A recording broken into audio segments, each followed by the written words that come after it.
अपने साथ हैं पूर्व सैनिक गोपाल कृष्ण जी। गोपाल सर, ये बताइए कि जो हमारा 3 तारीख का प्रोग्राम हुआ उसमें जो है आपके पास कई कमेंट्स आए होंगे, तो आप बता सकते हैं उस कमेंट्स के बारे में? सर, सबसे पहले आपको धन्यवाद। कमेंट्स आपने कौन सा सुनना चाहता है, नेगेटिव सुनना चाहता है या पॉजिटिव सुनना चाहता है? सर दोनों ही बताइए सर। अच्छा, तो सबसे पहले जो मैंने वो हमारे लिए जो पॉजिटिव कमेंट्स जो डाला है उनको सबको मेरा धन्यवाद, और जो नेगेटिव कमेंट्स भी डाला है उनको भी मेरा धन्यवाद, जो कि उन्होंने हमें जागरूक कराया, हमारा आंग खुलवाया।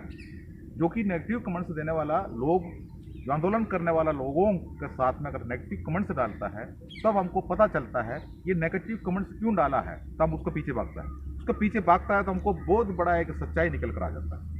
वो सच्चाई बहुत बड़ी बात है। मैं आपको एक बात कह रहा हूँ, देखो, आंदोलन सबके लिए है। तो हमारा जो फौज के अंदर हम जाता है तो सिपाही में जाता है, सिपाही में जाने के बाद फिर हम उसमें से प्रमोट होता है। किस्मत वाला ही जो आगे जाके एक सूबेदार मेजर एक ऑर्डनरी कैप्टन कहता है। किस्मत है उनका, हम ये नहीं बोल रहा हूँ, मेहनत है उसका, और वो बहुत कष्ट भी उठाया उसके साथ। और किसी का रिकमेंड भी होता है, एसीआर, एजुकेशन सब कवर करना पड़ता है, घरों का प्रॉब्लम करना पड़ता है, क्लियर करना पड़ता है। जो अपना नेतृत्व में, जो लीडरशिप में, अगर कोई सूबेदार मेजर सीधा नहीं बनता है। अगर सिपाही में भी अच्छा काम किया है, नायक में जाके वो अपना प्लेटून कमांडर और सेक्शन कमांडर वो भी अच्छा काम करता है, और अपना हवलदार में जाकर ड्यूटी मिल गया या बीएचएम का ड्यूटी मिल गया, ये सब अच्छे अच्छे काम वो करके अपना लीडरशिप में जो भी पद उसको दिया है, या उनको कोई की होल्डर काम दिया हो, क्वार्टर मास्टर हो, क्यूएलएनसी हो, एमटीएनसी हो, कुछ भी काम दिया है, वो सब अच्छे काम कर करके आगे बढ़ के जाता है, उसके एसीआर अच्छे लिखता है, तब जाके वो जेसीओ बनता है। जेसीओ से फिर वो सूबेदार मेजर बनता है, और सूबेदार मेजर से फिर वो ऑर्डनरी का पात्र बन जाता है। तो उसका पास एक्सपीरियंस बहुत ज़्यादा है, जो कि वो जब सिपाही में था तो वो नायक को भी देखा है, उस नायक के अंडर में नौकरी किया है, और आगे जो सूबेदार मेजर को भी देखा है, सीनियर जेसी को भी देखा है, हवलदार मेजर को भी देखा है। तो उसका रैंगों से वो इनका अंडर में काम करके करके करके करके वहाँ गया। वहाँ जाके उस जगह पर बैठते मुड़ के देखेंगे, उनको अपना जो वो सब उनका मन के अंदर दिखाई। अगर वो उस जगह पर कोई गलतियां होता है, टास्क है, फेल हो सकता है, और उसको ठीक करना, क्योंकि टास्क ही टास्क है हमारा। फिजिकल हो, मेडिकल हो, अपना टास्क हो, सबका जिम्मेदार हमारा सूबेदार मेजर रैंक। सभी रैंक का होता है, लेकिन एक सूबेदार मेजर ने एक नेगेटिव कमेंट्स के साथ में हमें एक धमकी दिया है, जो राजस्थान का है, खुद ही झुंझुनू का है। वो अपना नाम डाल के मेरे को राइटिंग में लिख के भेज रहा है, सबको जेल भिजवा दूंगा, मेरा नाम फलाना है। तो मैंने सोचा यार, ये एक सूबेदार मेजर ऑर्डनरी कैप्टन लिया है, जो मैं पहले क्या बोला, स्टेप बाय स्टेप कैसे बना होगा, तो वो वहां तक कैसे पहुंचा है वो। तो वहां से मुड़ के देखा, देखो हम तो एक नायक रैंक, एक नायक रैंक, एक सूबेदार मेजर का ऑफिस का सामने वो एक रनर कप ड्यूटी किया होगा, लेकिन इस सूबेदार मेजर ने ये ड्यूटी करके ही वहां पर पहुंचा हुआ है। ऐसे जो सूबेदार मेजर बोलता है तो अपना मुंह से नहीं बोल रहा, उनको किसी ने उसको ऐसे बोलने के लिए बोला, जेल भेजवाऊंगा। जेल भेजने के लिए मैं किसी भी रैंक का, जो कोई अधिकारी का हो या हमारा ही जो रैंकों का हो, इनके घर पे मैं लूटने के लिए नहीं गया, इनके घर पे और कुछ करने के लिए नहीं गया, इनका जमीन जायदाद कब्जा करने के लिए नहीं गया। तो ये क्यों बोला, ये क्यों बोला? तो ये बात हम तो जंतर मंतर में रहता है, ऑल इंडिया से लोग हमारे साथ में जुड़े हैं, हर सम्मानित व्यक्ति इसके अंदर है, संगठन है इसके अंदर, नेता है इसके अंदर। तो वो इसका बारे में हमको ऐसे समझाता है, वो बोलने का कारण क्या है, चाहे कुछ भी हो। जो अपना नीचे वालों को जो बोल देता है, जो आपको हमने जेल भिजवा दूंगा, फौज में भी आपने सुना होगा, आपको पोर्टर कार्ड में डालूंगा, आपको पिच बुधवा दूंगा, तुम्हें मैंने बीच रास्ता में रोड में किटलआउट करा दूंगा, हम तुम्हें जो पब्लिकों का बीच में, फैमिली क्वार्टर का बीच में तेरे को मैंने रनरोल करवा दूंगा। ठीक है, करके भी दिखाया होगा। क्यों? अपना बुद्धि से किया, अपना गरिमा को मिट्टी में मिला रहा। इसी जैसा धमकी लेकिन मेरे को बात ये है, मैं आपको पहले ही बोला है, सिपाही से लेकर सूबेदार मेजर लगता है, हम उसी दल के बीच में हम भी थे। इस जगह पर अफसर भी आए थे, यही भाषा हमसे इस्तेमाल की, जेल भिजवा दूंगा, हाथ पैर तोड़वा दूंगा, पेंशन बंद करा दूंगा, इतना ताकत है हमारे पास। फ्यूज बल्ब है, हमने बोल दिया उस टाइम, बाहर आ गया। हम सरकार से मांग कर रहे हैं, हमारा जो भी बैनर यहाँ पर लगा कर रखा है, ये सरकार को जागरूक, सरकार से मांग करके जो मेमोरेंडम सरकार को दे रहा है।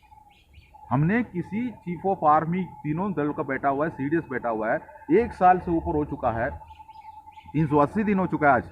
हमने किसी भी सेना प्रमुख को या सीडीएस को हमने एक भी मेमोरेंडम नहीं दिया, जो सबका सैनिक संघर्ष कमेटी एक भी मेमोरेंडम नहीं दिया, ना उनका साथ में जाके चर्चा के लिए गया, जो कि हम इस रोड में बैठने का कारण ये लोग है। अगर जो पूर्व सैनिक अधिकारी जो बाहर रहता है इन रंगों से निकल के आया हुआ है, तो फिर ये अच्छी तरह जानता है। तो हम सरकार से, हम रक्षा मंत्री से, प्रधानमंत्री से, राष्ट्रपति से मांग कर रहा है। जो हम रक्षा मंत्री को, राष्ट्रपति से मांग कर रहा है, तो हमारा अफसरों को कोई ऐतराज होने की जरूरत ही नहीं है। वो हमारे पास आके धमकी देने की भी जरूरत है। क्यों धमकी दे रहे हो हमको? बोलता पेंशन बंद करा दूंगा। ये तो ऑल इंडिया लेवल पे हमारे पास एक, मैं आपको एक अभी बता रहा हूँ, मैं उस साथ से मैं थोड़ा सा रिक्वेस्ट कर रहा हूँ। हमारे पास एक एयरफोर्स के एक अफसर आए, बहुत सज्जन अच्छा अफसर थे। वो आए थे, एक ट्रैक सूट में थे वो, करीब 2-3 महीने की बात है, 2-3 नहीं 4-5 महीना हो चुका है। जो हमारा तोड़ फोड़ के, उखाड़ के फेंकने वाला जो बात है, उस टाइम पर फेसबुक में कई अफसर लिखते थे, ये उग्रवादी, ये क्या बोलता है, खालिस्तान है, ये इसको पाकिस्तान से पैसा मिलता है, इनको चीन से पैसा मिलता है, ये भगोड़ा फौज है, ये फौज के अंदर जो इनको डिफॉल्टर लोग हैं, इनको पेंशन नहीं मिलता है। ऐसे ऐसे लोग हैं, ऐसे जो टिट कर रहा था अफसरों ने, और प्रधानमंत्री को रिक्वेस्ट कर रहा था, प्रधानमंत्री जी टाइम देते ही इनको काट दो, फेंक दो, इनको ऊपर कुचाल दो, इनको लाठीचार्ज करो, भगा दो इसको यहाँ से, क्योंकि ये हमारा सेना का गरिमा को ठेस पहुँच जाता है। उसके बाद एक एडवाइजरी निकल कर आता है, जो आप लोग इसी जैसे करेंगे तो हम आप लोगों के ऊपर कार्रवाई कर सकते हैं। यार ये हमें कोई समझ में नहीं आ रहा था। हम भारत माता की जय बोल रहा है, वंदे मातरम बोल रहा है, अभी नहीं तो कभी नहीं बोलता, यही नारा लगाकर, तिरंगा लगाकर, हम पर बैनर लगाकर हम यहाँ पर बैठ के बात कर रहा है, तो हमारा अधिकारी सरकार को समझा रहा है। तो हमने जो अफसरों ने किया हुआ, जो भी प्रॉब्लम्स है, जो भी हमारी विसंगतियाँ हैं, जो भी हमारा गुलामी है, जो भी हमारा सेवादारी है, जो भी मेडल को खाया है, और जो डिसेबिलिटी पेंशन में भेदभाव लाया है, और हमारा कैंटीन में और अब BCHS में जो भेदभाव लेकर आया हुआ है, ये सब अपना आप उन्होंने किया है। हम इसका पूरा विवरण यहाँ पर लगा रखा है, उनके लिए आपत्ति है। तो हम ये बोल रहा था, तो हमारे पास जो कोई एयरफोर्स का अफसर खुद ही यहाँ पर आए थे, उन्होंने हमको बुलाया, खुद ही हमको समझाया। खास तौर पर मुझे पर्सनली वो बोला, देखो आप लोगों का बात जो भी है, मांग जो भी है, बिल्कुल जायज़, ये होना भी चाहिए। आजकल के ज़माने में ये कभी ये हमने कर नहीं सकता है, कोई बर्दाश्त नहीं कर सकता है, ठीक है। लेकिन आपका जो मांग तरीका सब सही है, हम आपका साथ में हैं, लेकिन हमारा एक यूनिटी है, हम आप उसी हिसाब से हम आपका साथ में खड़ा होकर जिंदाबाद तो नहीं कर सकते। एक तो माइक मंच आप हमको नहीं देंगे करके बोला, मैं आपका माइक से ये बात कहना चाह रहा हूँ, लेकिन आप हमको उसका अनुमति नहीं दे रहा है, तो इसलिए तो हम हाथ जोड़ कर बोला, सर ये तो हमारा नेतृत्व का एक नियम बनाया हुआ है, हम ये आपको नहीं दे सकते।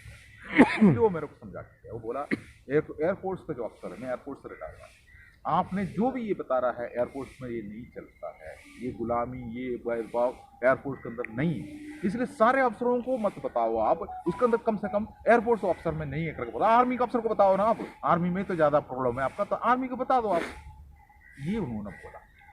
उसके बाद हम अपना कमेटी में इसका चर्चा भी किया, तो उन्होंने भी बोला बात सही है, हमारे साथ में एयरफोर्स का भी लोग रहता है, नेवी का भी लोग रहता है, क्योंकि हम एयरफोर्स में जाके नौकरी तो नहीं किया ना मैं, तो वो भी बोल रहा है बात सही कह रहा है। तो ये सब हमारा सामने की बात है। तो हमारा एक सम्मानित व्यक्ति है, राजस्थान का है, सूबेदार मेजर है, कौन सा रिटायरमेंट होके भी कम से कम 20-22 साल हो चुका है, बुजुर्ग है, वो हमको इसी जैसा धमकी दिया। जो 3 तारीख आंदोलन का पीछे की बात है, उनको बहुत टेंशन हो चुका है 3 तारीख का आंदोलन देखिए, ठीक है। अपडेट को मांग रहा था पहले हमको जो, और उसके बाद हमसे पूछ रहा है राइटिंग में, जो डिटेन होने के बाद थाने के अंदर क्या हुआ है, कैसे रिलीज हुआ है, वो जो भाई बाकी तो हमने लाइव में देखी, तो उसमें क्या दिखाऊं, जो वोटर कार्ड के अंदर, फौज के अंदर अगर किसी को वोटर कार्ड के अंदर डाल दिया है तो वोटर कार्ड के अंदर से क्या दिखाऊं? ठीक है, वहाँ किसी के नियंत्रण में चलता है, वहाँ एक गार्ड कमांडर आता है, 3 सेंट्री आता है और उनके पास उसको ऊपर SOP बना कर रखा है, तो वो उधर आके क्या करेंगे वही तो होगा।